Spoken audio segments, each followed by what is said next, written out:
بسم اللہ الرحمن الرحیم۔ تفسیر اللباب میں امیر المومنین عمر بن خطاب رضی اللہ عنہ کا ایک چھوٹا سا قصہ مذکور ہے۔ وہ اپنے ساتھیوں کے ساتھ ایک سواری پر سوار کہیں جا رہے تھے، ایک بوڑھی عورت نے آواز دی تو امیر المومنین رک گئے اور اس کی بات سننے لگے اپنی سواری سے اتر کر۔ اب سیدنا عمر کا قد لمبا تھا اور وہ بڑھاپے کی بنا پر کبڑی ہو چکی تھی، اور آپ کو جھک کر اس کی باتیں سننا پڑ رہی تھیں۔ جو اس کی بعض باتیں منقول ہیں وہ یہ ہیں کہ عمر، تم پہلے عمیر ہوا کرتے تھے، یعنی چھوٹا بچہ، چھوٹا عمر، پھر تم عمر ہو گئے، اور آج تم امیر المومنین بن چکے ہو۔ لہذا اتق اللہ، اللہ سے ڈر کر رہنا۔ اگر تم پھسل جاؤ گے تو پوری امت اور قوم پھسل جائے گی۔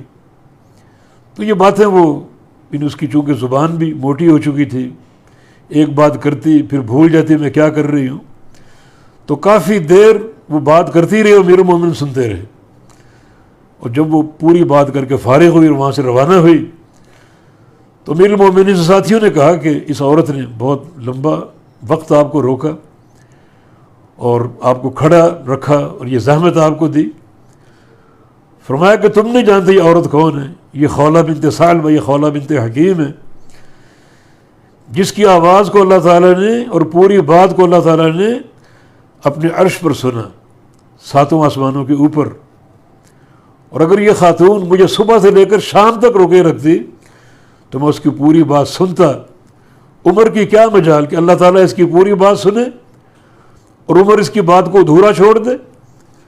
تو اس عورت کا جو ایک احترام جو صحابہ کرام کو یاد تھا کہ اللہ تعالیٰ نے اس عورت کی پوری بات سنی، اور یہ سننا قبول کا سننا تھا۔ یعنی سننے کی دو قسمیں، ایک مجرد سماع، سن لینا، اور یہ کہتے ہیں کہ سننے کو یعنی قبول کی شکل دینا۔ یہ میری بات آپ سنیں، مانا یہ کہ اس کو قبول کریں اور مانیں، اور میری جو بھی مطالبہ ہو اس پر موافقت کریں۔ تو یہ سامعہ میں قبولیت کا معنی کہ اللہ تعالیٰ نے نہ صرف اس خاتون کی بات کو سنا بلکہ جو اس کی ایک خواہش تھی اور جو اس کا معاملہ تھا اس میں اس کی موافقت کر کے اس کی بات کو قبول بھی کیا۔